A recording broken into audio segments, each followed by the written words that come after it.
Joining me now from Kyiv is Inna Savsan, a member of the Ukrainian parliament. She's also the deputy chair of Ukraine's Holos political party, which is an opposition party in parliament. She's someone with whom I've spoken multiple times right from the beginning of the war. I had the privilege of meeting her and her remarkable son in person back in April during my time in Ukraine, just as the world was learning of the horrors committed by Russia in the city of Bucha and other towns surrounding the capital of Kyiv. Thank you, Ms. Savsan, for being with us again and for all those days you spent with us telling us about the situation. I don't know back then whether you and I thought back in March and April that we'd still be discussing this the way we are in August. But this is now 6 months of this war. In your mind, in your heart, in your thoughts, where are we? Well, first of all, thanks for having me again. And I was watching the segment with our meetings before in Lviv, and it feels like so many days ago, because this war was dragging on and it's lasting for much longer than we were expecting that to last. But I think what we are learning right now is we are trying to accommodate ourselves in the thought that this war will actually take much longer than we would want it to take. And of course, as you have rightly commented, there have not been much progress on either side in terms of gaining or regaining control of the land in Ukraine. So I think that we are trying, as much uncomfortable as it is, to think that this war might actually take much longer. And I think that is the situation as it is right now.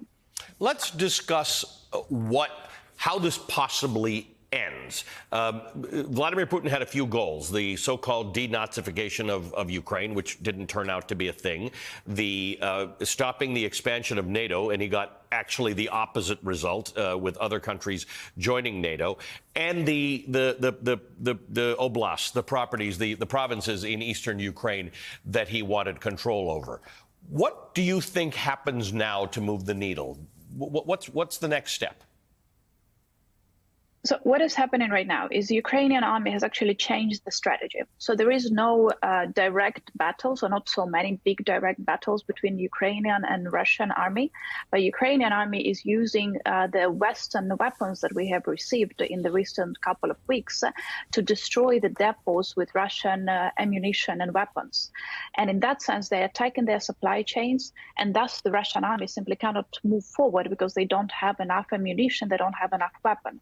That does not mean that they're running out of it, and that's important for our friends and allies in Washington or wherever they're watching us to understand.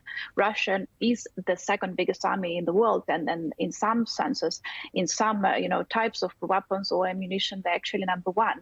So they still have lots of weapons and ammunition left. But the fact that the Ukrainian army has been destroying so much of their weapons storages is extremely annoying to the Russians right now. But I think that is how it will proceed for at least a couple of more weeks.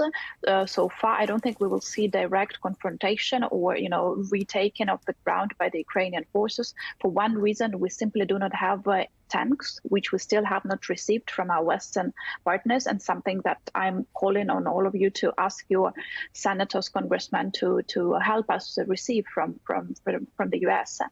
But I think that we will continue to destroy Russian depots with weapons and ammunition, thus decreasing their capacity to attack Ukrainian army. One of the things that made it so helpful to talk to you so often was that you, like everybody else in Ukraine, are not just talking to me as a member of parliament. You have a deeply personal connection to this war, as do all Ukrainians. You have a young son. You've got a boyfriend involved. You've got a father involved. You've got family literally from east to west in that country. And you come from a place that saw vicious attacks and continues to. Tell me about your personal situation right now. Well, I'm right now at home in Kyiv, so that's me being at home. I actually moved my son back to Kyiv, or the Kyiv region where my parents live, a couple of weeks ago. And I'll tell you this, the first night he was sleeping at my parents' place, and I was there as well. He went to bed, and then he suddenly came back to my room, and he said, "Mom, I'm a bit afraid." And I said, what is happening? Why are you afraid?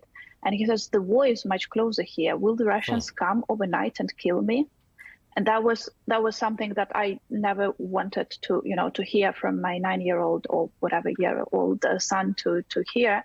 But he was really scared of that. And I had to explain to him that he's not in any direct danger. And if the Russians decide to attack Kyiv again, we will relocate him as we did when the war started. But that is, trust me, a very challenging discussion to have with your son. And my boyfriend is indeed, again, in the army. We did have a week when he was in Kyiv for some time. So I got to see him a couple of times, which is more than we did see each other for, the first 5 months of the war. But he's back over there in the battlefront. Yeah, I'm constantly worried about him as well, of course. My parents are fine. Thanks for asking. I'll tell them that. Well, it is good to see you again. It's not good circumstances under which to see you, and one day we will speak to each other in times of peace. But give your son my regards. It was fun to meet him when we were in Lviv, and we have a great picture together. So thank you. Good to see you, and we'll continue our conversations as we have done for the last 6 months. Inna Sovsun is a member of the Ukrainian parliament. Thanks.